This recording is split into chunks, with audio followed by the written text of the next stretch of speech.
కొంచెం క్లుప్తంగా త్వరితంగా మనం ముగించుకోవడానికి చూద్దాము. కొంచెం జాగ్రత్తగా ఈ విషయాలు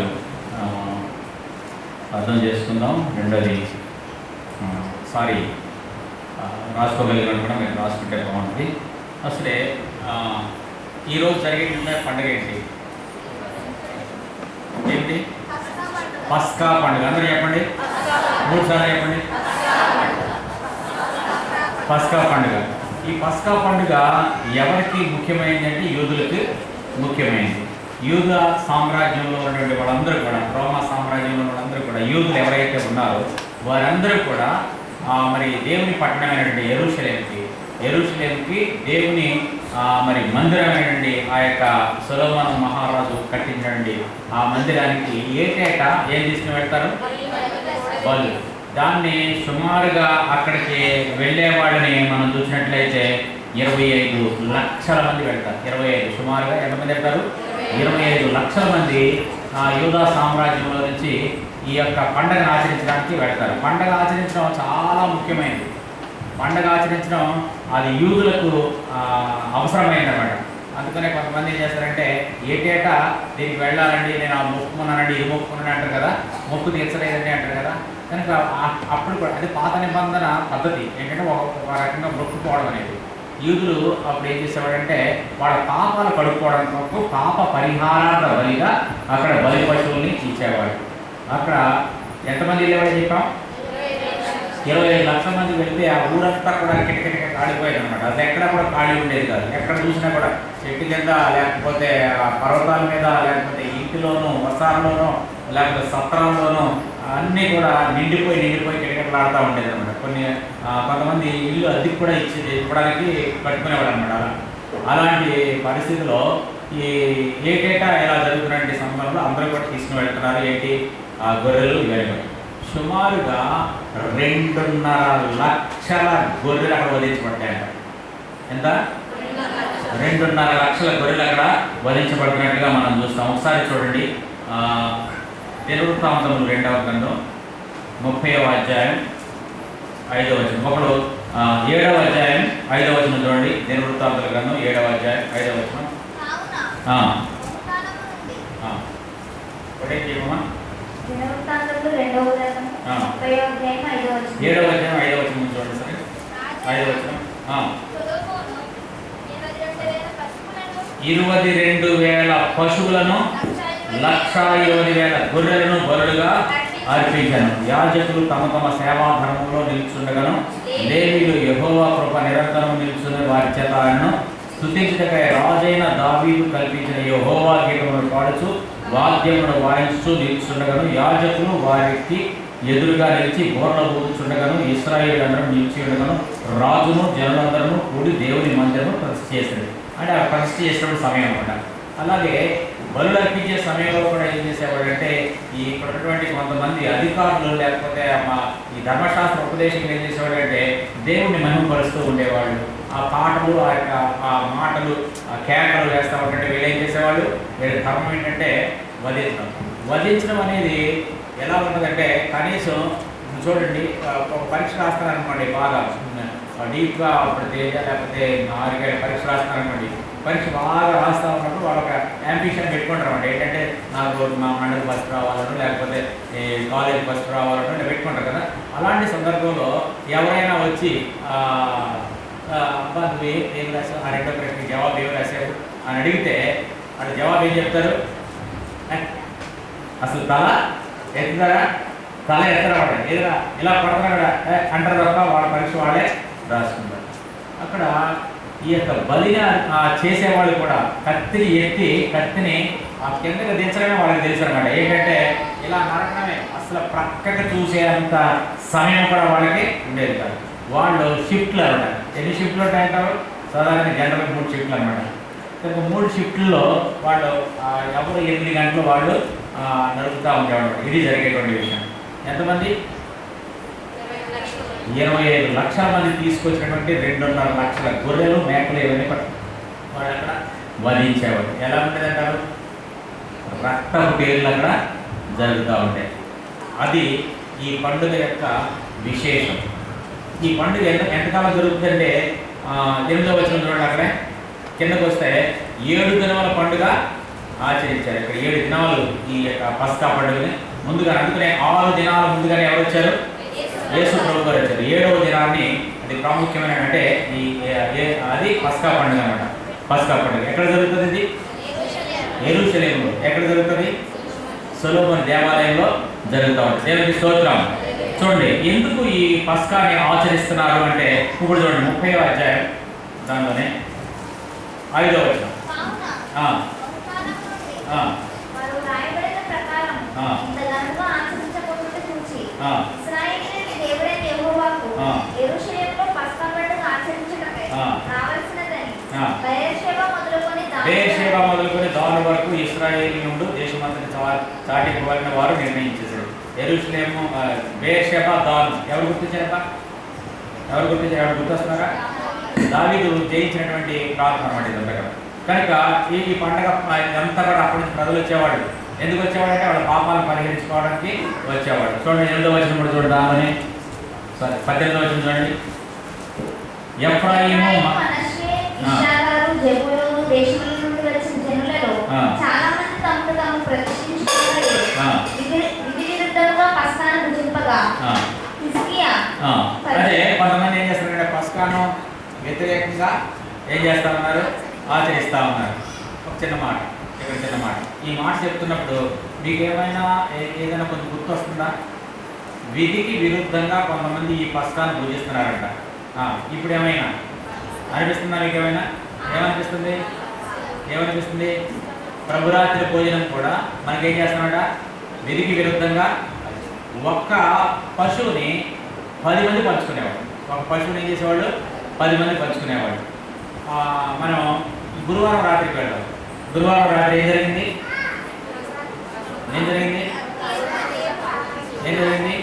బలారాధన, అంతే కదా. ప్రభురాత్రి భోజన సంస్కారం. ఇదిగో, ఇది నా శరీరానికి గుర్తుగా మీరు తినండి. మనందరం కూడా ఒకే శరీరం లేకపోతే ఒకే ఆహారాన్ని మనం ఏం చేసుకున్నాం? పంచుకుంటున్నాం. పాత నిబంధనలు ఏం చేసేవాళ్ళు? లేకపోతే పస్కా పండుగ రోజు ఏం చేసుకోవాడు? ఒక పశువుని ఎంతమంది పంచుకునేవాడు? 10 మంది పంచుకున్నాం. ఆ లెక్కల ప్రకారం చూస్తే మనకి ఎంతమంది వచ్చి ఉంటారు అనుకున్నాము?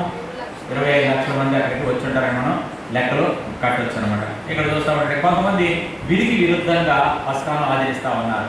విధికి విరుద్ధంగా ఒకవేళ మనం అక్కడ జరిగినట్లయితే ఎవరికి ప్రమాదం అంటే, ఎవరికైతే ఈ అబద్ధం ఆడుతున్నారో వారికి ప్రమాదం. అబద్ధం ఆడే తలుపున ఎవరైతే ఎక్కడికైతే వెళ్తున్నారో అతి పరిశుద్ధ స్థలంలో వాళ్ళకు కూడా అది ప్రమాదం. 20వ వచనం చూద్దాం, 20 నుంచి 25 వరకు. యెహోవా హిజ్కియా చేసిన ప్రార్థన అంగీకరించి జనులను స్వస్థపరిచెను. యెరూషలేములో ఉన్న ఇశ్రాయేలు వారు బహు సంతోషభరితులై పులిని రొట్టెల పండుగను 7 దినములు ఆచరించిరి. లేవీయులను యాజకులను యెహోవాను గణపరచుచు గొప్ప నాదముల వాద్యములతో ప్రతిదినము ఆయనను స్తుతించుచూ ఉండేది. యెహోవా సేవయందు మంచి నేర్పరులైన లేవీయులందరితో హిజ్కియా ప్రీతిగా మాట్లాడారు. వారు సమాధాన బలులు అర్పించుచు తమ పితరుల దేవుడైన యెహోవా దేవుడని ఒప్పుకొనుచు 7 దినముల పండుగ ఆచరించిరి. యూదారాజైన హిజ్కియా సమాజపు వారికి బలి అర్పణల నిమిత్తం 1000 కోడెలను 7000 గొర్రెల నిచ్చుటయు, అధిపతులు 1000 కోడెలను 10,000 గొర్రెలు నిచ్చుటయు, బహుమంది యాజకులు తమను తాము ప్రతిష్ఠించుకుంటాయి. సమాజపు వారందరూ చూసినప్పుడు మరి 7 దినముల పండుగ ఆచరింపవలనని యోచన చేసుకొని సరిపోతుంది. ఈ పండుగ ఆచరించడం చాలా ముఖ్యమైన విషయంగా మనం చూస్తున్నాం. ఒకసారి సిలువ విలువ ఏంటనేది మనం తెలుసుకున్నాం. సిలువ విలువ అక్కడ పాత నిబంధన పద్ధతిలో జరిగిన విషయం చూసాం కదా. సిలువను ఎన్ని రకాలుగా వేసేవాడు? ఎన్ని రకాలు వేసేవాడు? 2 రకాలుగా వేసేవాడా? ఎన్ని రకాలు వేసేవాడు? 3 రకాలుగా. ఒకటి సిలువ ఎలా వేసేవాడు అంటే, ఇది ఎలా ఉంది? ఇంగ్లీష్లో ఏ అక్షరం ఉంటుంది?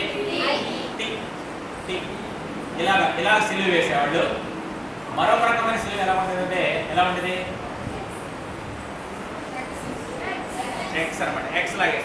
మరొక సిలువ యేసు ప్రభు వారికి వేసినటువంటి సిలువ. 3 రకాలు సిలువ. ఒకసారి మనం చూద్దాము. మత్తయి సువార్త 10:38. ఇది ఖచ్చితంగా మనం సిలువను ఆచరిస్తున్నాము అంటే మనం చేయవలసిన పనులు ఏంటి? తన సిలువను ఎత్తుకొని ఆ. నన్ను వెంబడింపని వాడు తన సిలువను ఎత్తుకొని నన్ను నన్ను వెంబడింపని వెంబడింపని వాడు నాకు పాత్రుడు కాడు. నాకు పాత్రుడు కాడు. దేవునికి స్తోత్రం. మనం పండగ ఆచరిస్తున్నాం. అక్కడ పస్కా పండుగ ఆచరించారు, ఇక్కడ దానికి గుర్తుగా ఉన్నటువంటి గుడ్ ఫ్రైడే మనం ఆచరిస్తా ఉన్నాం. అక్కడ ఒక పశువుని పంచుకొని తినేవాడు 10 మంది, ఇక్కడ ఒక రొట్టెను మనం పంచుకొని తింటా ఉన్నాం. మనం ఇంకా అలా ఉండడానికి వీలు లేదు, ఇంకా ఆ బలు అర్పించడానికి వీలు లేదు. ఈరోజు మనం క్రొత్త నిబంధనలోకి వచ్చాయి కనుక మనం ఏం చేయాలంట? ప్రతిరోజు కూడా మనం ఏం చేయాలంట? నీ సిలువనే ఎత్తుకోవాలి. సిలువ అంటే ఏంటంట? శ్రమలకు చిహ్నంగా ఉంది. 16:24 దానిలో చూడండి. అప్పుడు యేసు ఆ. తన శిష్యులను చూచి అప్పుడు యేసు తన శిష్యులను చూచి ఎవడైనా నన్ను వెంబడింపకోరిన యెడల ఇక్కడ ప్రభు నీతో మాట్లాడుతున్నాడు. ఎవరికి వాడే పెట్టండి కనుక వెనకాల పిల్లకాయలు అల్ల చేయదు, అల్ల చేయదంట. ఎవడైనా నన్ను వెంబడింపకోరిన యెడల రక్షించబడ్డావు అని చెప్పుకుంటున్నావు కదా, అంటే రక్షణ దాహం గురించి చెప్పారు కదా. రక్షణ దాహం తీర్చుకున్నాను అన్నట్లుగా నువ్వు బాప్తిసం తీసుకున్నావు కదా, లేదా బాప్తిసం తీసుకోవడానికి సిద్ధపడుతున్నావు కదా. కనుక ఈరోజు ప్రభు నీతో మాట్లాడుతూ ఉన్నాడు. నువ్వు తీసుకున్నావో, తీసుకుని అన్యాయం చేస్తున్నావో, తీసుకోబోతున్నావో, ఈ రోజున ప్రభు నీ కొరకు చేసిన త్యాగాన్ని మర్చిపోకూడదు. ఆమె కనుక శిష్యులతో మాట్లాడుతున్నాడు. ఏంటి ఎవరు గొప్ప ఎవరు గొప్ప అని రాత్రి మనం అనుకుంటుంటే చెప్పారు కదా, ఎవరు గొప్ప అంటే ఎవరు చిన్నపిల్లలను పోలిన వాళ్ళగా ఉండవలసిన వాళ్ళు ఉండాలి. ఇక్కడ ఏం చూడు, నన్ను వెంబడించాలి అనుకుంటే, నా రక్షణలో ఉండాలి అనుకుంటే, నాకు శిష్యుడిగా ఉండాలి అనుకుంటే, నాకు స్వాస్థ్యంగా నేను ఇచ్చేటువంటి పరలోకంలోకి మీరు రావాలి అనుకుంటే ఏం చేయాలి? నన్ను తాను ఉపేక్షించుకొని నిన్ను నీవేం చేసుకోవాలంట? ఉపేక్షించుకోవడం అంటే తగ్గించేసుకోవాలి. నేను కాదు ఎవరున్నారన్నమాట? ప్రభువే. ప్రభు ఏం చేశాడు? అహంభావం విడిచిపెట్టాలి, గర్వం విడిచిపెట్టాలి, స్వనీతిని విడిచిపెట్టాలి, స్వచిత్తాన్ని విడిచిపెట్టాలి, నేను అనేటువంటి దాన్ని నువ్వు విడిచిపెట్టాలి. ప్రభువుకు స్థానాన్ని ఇవ్వాలి. నన్ను తాను ఉపేక్షించుకొని తన సిలువను ఎత్తుకొని నన్ను వెంబడింపాలి. ఓకే, మంచిది. ఇప్పుడు సుధీర్ చెప్పినటువంటి కొటేషన్ చెప్పు ఒకసారి. ఇప్పుడు ఏ కొటేషన్ చెప్పాను చెప్పు. వెనకాల ఎవరున్నాడు? ఇంకోటి నువ్వు చెప్పా సరే. ఏ కొటేషన్ చెప్పాను చెప్పు. అసలు మీ బైబిల్ ఎక్కడున్నాయి? మీ బైబిల్ ఎక్కడ మరి చూస్తున్నారు అసలు కనీసం? మరి మీకు కాలేదంతా. ఫిలిప్పీయులకు రాసిన పత్రిక 2వ అధ్యాయం 8వ వచనం.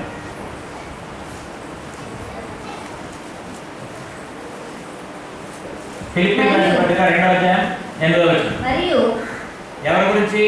యేసు ప్రభు యొక్క బిడ్డగా ఉండాలనుకున్నవాడు, రక్షణలో కొనసాగుతూ ఉండాలనుకున్నవాడు, యేసు ప్రభు నా రక్షకుడని చెప్పుకునేవాడు, ఈ పండుగను ఆచరించేవాడు, లేకపోతే రక్షించబడ్డాన్ని చెప్పుకునేవాడు, సిలువను ఎత్తుకుని వెళ్ళేవాడు ఎలా ఉండాలి?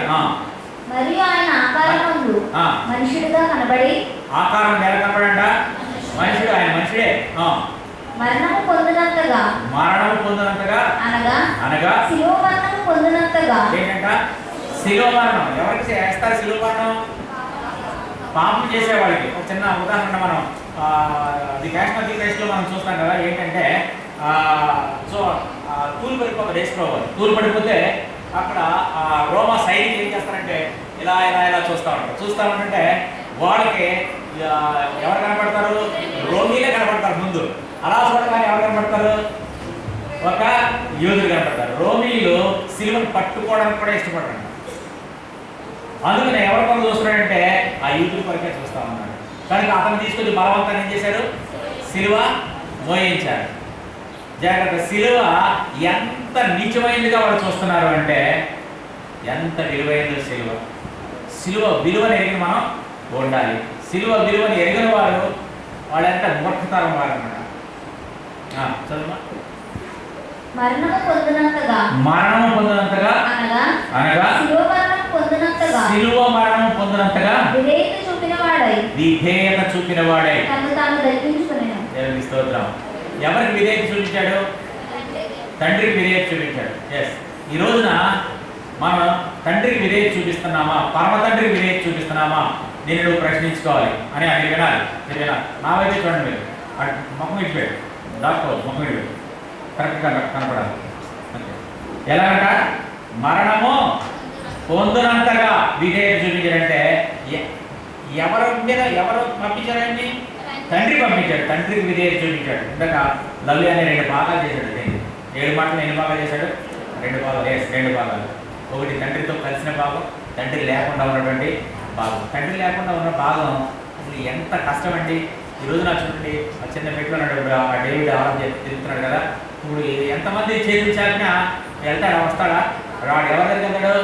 వాళ్ళ నాన్న దగ్గరికి వెళ్తాడంటే. వాళ్ళ నాన్న దగ్గరికి అయితే ఎంతమంది వెతుక్కుంటూ వెళ్తూ ఉంటాడు. ఒక్కొక్కసారి మనం ఏం చేస్తామంటే చిన్నపిల్లలు కాబట్టి కొంచెం దోపుచ్చి ఆడినట్టు ఏం చేస్తామంటే ఏ తలుపు పక్కన పట్టుకుని మనం ఊరికే స్వరం పెడతామన్నమాట. వచ్చి ఇలా వెతుక్కుంటారు, అక్కడేమో ఆయన దొరకదు అనమాట. ఎవరైనా ఎత్తుకుంటే రాదు. కానీ చూసారా, తండ్రికి విధేయుడిగా ఉండడం వరకు ఎంతవరకు విధేయుడైపోయాడంటే చనిపోయేంతగా విధేయుడు. నువ్వు చావాలయ్యా, నువ్వు చావగలవా? నువ్వు చావకపోతే నేను పంపించింది నాకు వృధా అయిపోతుంది. ఒకసారి పంపించాను, ఒకసారి నేను చేశాను, అది ఫెయిల్ అయిపోయాను కనుక ఇప్పుడు నేను ఫెయిల్ అవ్వను. అప్పుడు నేను చేసానేమో, కానీ ఇప్పుడు నేను పంపించడం కాదు. ఇంకొకటి చెప్పండి, నేనే వచ్చేస్తున్నాను అంటే. ఇంకా అంటే ఎక్కడో ఇక చెయ్యలేని కార్యం అది. ఒక్క యేసు ప్రభు అంటే ఒక దేవుడు మాత్రమే విధేయత చూపగలడు. ఒక్క దేవుడు మాత్రమే పరిశుద్ధత కలవాడు. ఒక్క దేవుడు మాత్రమే పవిత్రుడు. ఒక్క దేవుడు మాత్రమే పాప క్షమాపణ ఇవ్వగలిగినవాడు. ఒక్క దేవుడు మాత్రమే విభజించగలిగినవాడు. నీ పాత రోత జీవితాన్ని తీసి నూతన వ్యక్తిత్వాన్ని ఇవ్వగలిగినవాడు. దేవునికి స్తోత్రం. హల్లెలూయా. కొలస్సీయులకు రాసిన పత్రిక 2:14.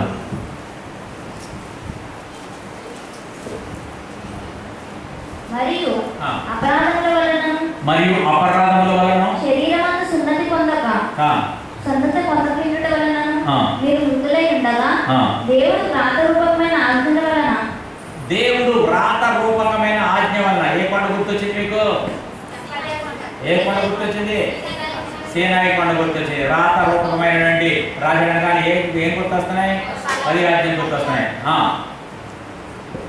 ఆజ్ఞల వలన మన మీద రుణముగాను మనకు విరోధముగాను ఉండిన పత్రమును, మన మీద రుణముగాను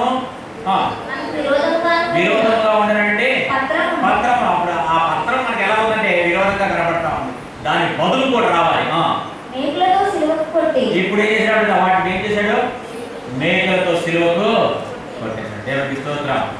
నీ అపరాధం, నీ యొక్క పాపం, నీ యొక్క శాపం, నీ యొక్క వ్యతిరేకత, నీ యొక్క స్వనీతి, ఇవన్నీ కూడా దేవుడు ఎక్కడ కొట్టేశాడ?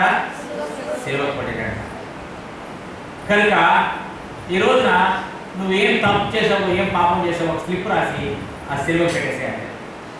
అంటే నువ్వు ఏదో ప్రాక్టికల్గా చేయొద్దు, హృదయంలో పెట్టుకో. నువ్వేం తప్పు చేసావు ఆ తప్పుని అనుకో, మనసులో పెట్టేసుకుని, ఇదిగో ప్రభువా నీకు అంటించేస్తున్నాను అని చెప్తే అది నేను తీసుకుంటాను, నిన్ను శుద్ధిగా నేను చేస్తాను, నేను నిన్ను శుభ్రపరుస్తాను అని ప్రభు చెప్తా ఉన్నాడు. ఈ రోజున నీలో ఉన్నటువంటి ఏమైతే ఉందో అవన్నీ కూడా నువ్వు దేనికి కొట్టాలి? సిలువకు కొట్టాలి. సిలువకు కొడితే సిలువ నీ పాపాలకు అది విభజనగా విడుదలగా ఆయన నీ కొరకు అర్పించినటువంటి త్యాగంగా కనబడతా ఉంది. సిలువను మనం వేసుకుంటాం కదా. సిలువ ICF3లో చూసాం, మన కూడా ఉండేది, ఆ పైన ఉండేది, ఇంకా ఆ లోన్ ఉండేది. సిలువను మనం ఏం చేయాలంటే ఆరాధించాలి కదా. మరి ఏం చేయాలి? సిలువ ఎందుకు అసలు వేసుకోవాలి? మెడలో వేసుకుంటావు, లేకపోతే ఇంట్లో పెట్టుకుంటావు. ఇంకా బొమ్మలు పెట్టుకోవద్దు. బొమ్మలు పెట్టుకున్నాడు ఇంకా ఉన్నారా? బొమ్మలు పెట్టుకోవద్దు. కొన్ని వస్తూ ఉంటాయి. యేసు ప్రభు బొమ్మ కాదు. బొమ్మ అంటే నీకు ఆధారం చూపించాలి, అంతే కదా. సిలువకు కొన్ని ఆధారాలు ఉన్నాయి. మనం చెప్పుకున్న 3 రకాల సిలువలు. యేసు ప్రభు వేసిన సిలువలు మనం చూసాం కదా. సిలువ ప్రేమకు చిహ్నం అండి. సిలువ దేని గుర్తు? సిలువ మనం పెట్టుకున్నది యేసు ప్రభు ప్రేమను చూపించడానికి తప్ప, యేసు ప్రభు క్షమాపణ చూపించడానికి తప్ప, నువ్వు ఆరాధించడానికి పూజించడానికి కాదు. నువ్వు మెడలో వేసుకో, ఇంట్లో పెట్టుకో, చర్చిలో పెట్టుకో, మరొకటి పెట్టుకో. అది ఎందుకనంటే కొంతమంది ఏంటంటే ఇప్పుడు కూడా మెడలో సిలువ వేసుకుని ఏం చేసుకుంటారు? ఏం చేస్తారు? కళ్ళగా దుమ్ముతారు. ఉందా బ్యాచ్ ఏమని ఇక్కడ? కొంతమంది సిలువ మీద ముద్దు పెట్టుకుంటారు. అలా చేయడం వద్దు, అలా చేయాల్సిన లేదు. అలా చేస్తే అది విగ్రహారాధన. సిలువ విలువ ఏంటంటే దేవుని క్షమాపణతో కూడినటువంటి ప్రేమ. ఆయన ప్రేమ ఎలాంటిదంట? అవధులు లేవండి. ఆయన ప్రేమకు అనంతమైనదిగా పాల్ దగ్గర చెప్పారు కదా, సముద్రం ఇంకా ఎంత దూరమైనా ఎక్కడికైనా అంతు మనం పట్టదంటే లోతు కూడా అలాగే ఉంటుంది అనమాట. ఒకసారి మేము హై స్కూల్లో చదువుతున్నప్పుడు మాకు సోషల్ మాస్టర్ చెప్పారన్నమాట. ఆయన ఏమంటే హిమాలయ పర్వతాలని ఒకవేళ బంగాళాఖాతం నడి సముద్రంలో అలా ముంచితేనంట ఆ కోన అలా కనపడుతుందంట, అంత లోతు ఉంటుందంట. అసలు మనకి తెలియదు వానికి ఎంత లోతు ఉంటుందో తెలియదు. కనుక సిలువ అనేది అసలు మనం వర్ణించగలిగినటువంటి అర్హత లేనటువంటి మనకు దేవుడు చేసినటువంటి క్షమాపణతో కూడినటువంటి ప్రేమ. సిలువకు గుర్తేంటి? సిలువ అర్థమేంటి? ప్రేమ. ప్రేమ ఏ ప్రేమ? ఆయన నిన్ను కరుణించినటువంటి ప్రేమ. కరుణ అంటే కృప అంటే ఏంటంటే కృప అంటే ఏంటి ఏమనుకుంటామో నిర్హేతుకమైనటువంటి ప్రేమ. అంటే హేతు లేదు నీకు దానికి కృప పొందడానికి నీకు అర్హత లేదు, కానీ ఆయన నీ పట్ల చూపినటువంటి కృప ప్రేమ అది.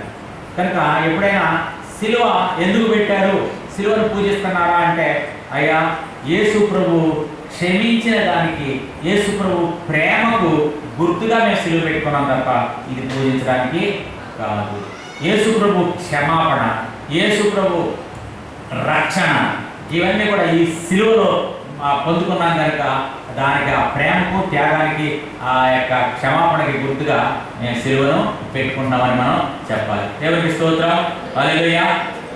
ఇంకా నేను చివరికి వస్తా ఉన్నాను. ఒక ఇంగ్లాండ్ అనేటువంటి ఒక ప్రాంతంలో, ఇంగ్లాండ్ అనే ఒక ప్రాంతంలో అది ఏమన్నాడంటే వెస్ట్ మినిస్టర్ అంటే ఒక ప్రాంతం ఉందట. వెస్ట్ మినిస్టర్ అనే ప్రాంతంలో ఒక చోటకు వచ్చేసరికి 6 రోడ్లు జంక్షన్ అంటారు. 6 రోడ్లు కదా. కొన్ని చోట మనకి 4 రోడ్లు ఉంటాయి కదా, 5 రోడ్లు సర్కిల్ ఉంటుంది కదా, కొన్ని రింగ్ రోడ్ అంటారు కదా, అలా 5-6 రోడ్లు అయిపోతాయి కదా. అలా 6 రోడ్లు జంక్షన్ ఉంటే ఆ జంక్షన్కి అక్కడ ఆ రాజు ఒకసారి అనుకున్నాడంట, ఈ జంక్షన్కి ఏదైనా ఒక ఏదో ఒకటి చేయాలి, ఈ జంక్షన్కి ఒక గుర్తులు పెట్టేట్టుగా ఏదో ఒకటి చేయాలి అని అనుకోండి. అందరూ వినాలి. మీరు వెంటబడి చెప్పుకుంటే వెళ్ళాలి. ఇదే కాదు, ఇప్పుడు అన్ని మాటలు చెప్పుకున్నాం కదా అది. అంతేగాని ఆడేలాగా ఏలాగా వాడలాగా ఇవి వద్దు. దేవుని ప్రేమ లేదు అలా చెప్పుకునే దానిలో, దేవుని త్యాగం లేదు, ఈ యొక్క మనం మాటలు చెప్పుకునే దానికి విలువ లేదు. కనుక నిన్ను ఉపేక్షించుకోవాలి, శివుడు ఎత్తుకున్నావంటే ఇతరుల మీద నువ్వు కలవాలి. కనుక ఎన్ని రోడ్లు అవి?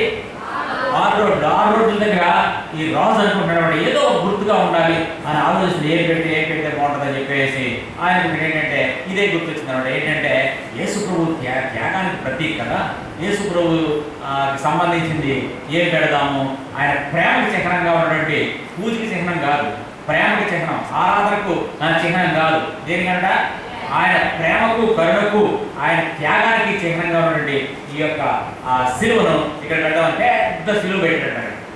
పెద్ద సిలువ ఇక అంతా సిలువ పాపులర్ అయిపోయింది కదా. ఇప్పుడు మనం ఏమంటాం? 6 రోడ్డు సెంటర్ అంటామా, లేకపోతే ఏమంటాము? సిలువ సెంటర్ కదా, క్రాస్ సెంటర్, క్రాస్ అంతే. ఎక్కడికి వెళ్ళాలి?